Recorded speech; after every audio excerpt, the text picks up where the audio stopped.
여러분 반갑습니다. 오늘 일반 상대성 이론 두 번째 시간 시작해 보도록 하겠습니다. Let's go.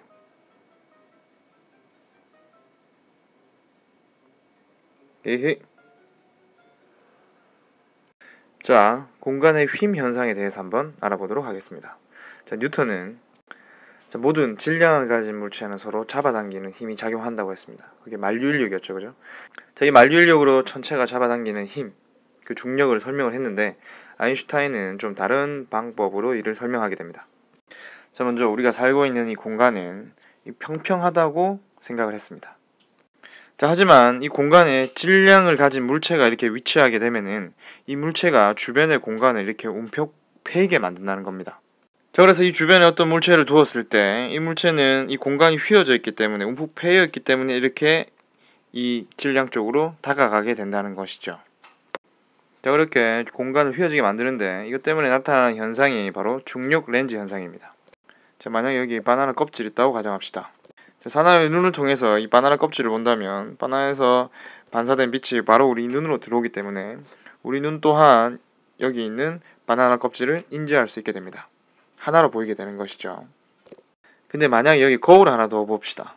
자, 그러면 바나나에서 이제 빛이 사방으로 이렇게 퍼져 나오는데 이 중에서 거울에 반사돼서 우리 눈에 또 들어오는 빛이 있겠죠. 그래서 우리는 거울 안에 있는 바나나 껍질을 하나 더 관측을 할 수 있게 되는 겁니다. 자, 이와 비슷한 원리로 중력 렌즈 현상은 허블 망원경으로 찍은 사진입니다. 실제 굉장히 멀리 있는 요 은하라든지 혹시 퀘이사는 은하는 아니지만 가운데 있는 굉장히 강력한 블랙홀이 주변을 빨아들이면서 굉장히 밝은 빛을 내는 그런 천체라고 생각하시면 됩니다. 자, 그런 것들이 이제 관측이 되는데 그런 전체에서 나온 빛들이 사방으로 이렇게 퍼져나간단 말이에요, 그죠? 사방으로 퍼져나가다가 이 중간에 질량이 굉장히 큰 녀석이 어떤 은하라든지 은하단 같은 게 있단 말이야. 그럼 얘가 이 주변 공간을 움푹 패이게 만듭니다.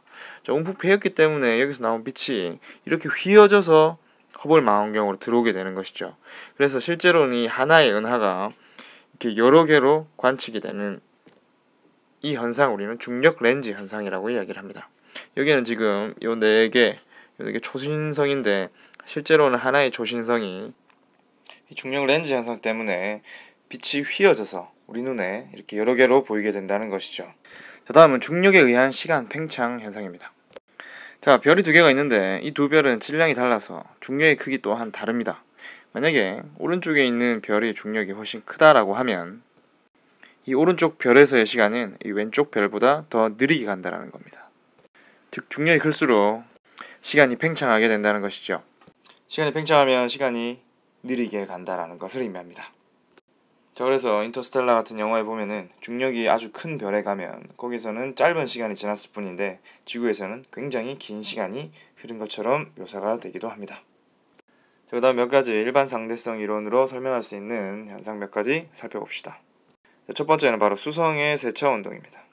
자, 수성은 태양 주변을 이렇게 타원 궤도를 따라서 공전을 하고 있습니다. 이때 타원 궤도에 이 태양과 수성의 가장 가까운 지점, 이때를 우리가 근일점이라고 이야기를 하죠. 자, 이렇게 수성이 태양 주변을 공전하는 그 원동력은 바로 만류인력 때문이다, 그죠? 두 물체가 서로 끌어당기는 힘 때문입니다. 근데 이것만으로 설명하지 못하는 현상이 있습니다. 그게 바로 이 궤도가 굉장히 조금씩 이런 식으로 돌아가게 된다는 겁니다.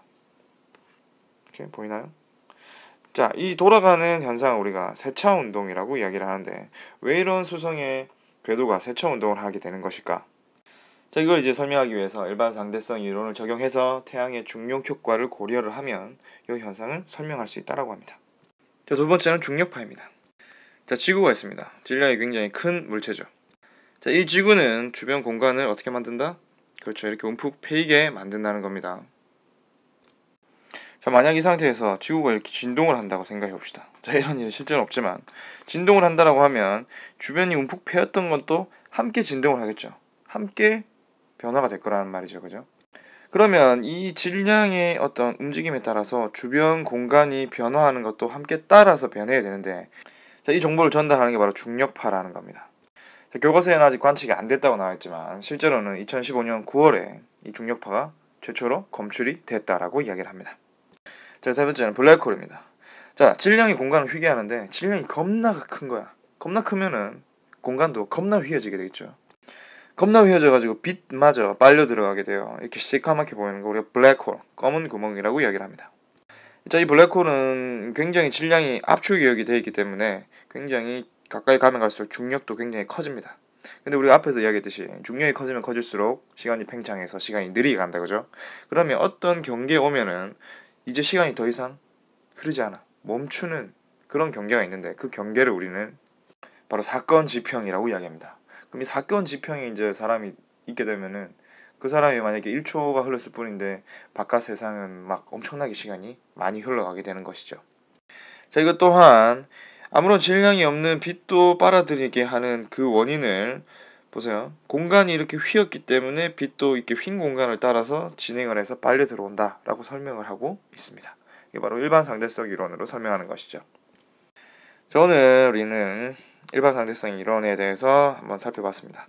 자, 그래서 중요한 내용 중에 하나는 바로 이 중력 렌즈 현상, 이게 바로 이 질량이 공간을 휘게 하기 때문에 나타나는 현상이라는 거, 그리고 얘들이 몇 개 있었다는 거, 이거 잘 기억을 해 두시기 바랍니다.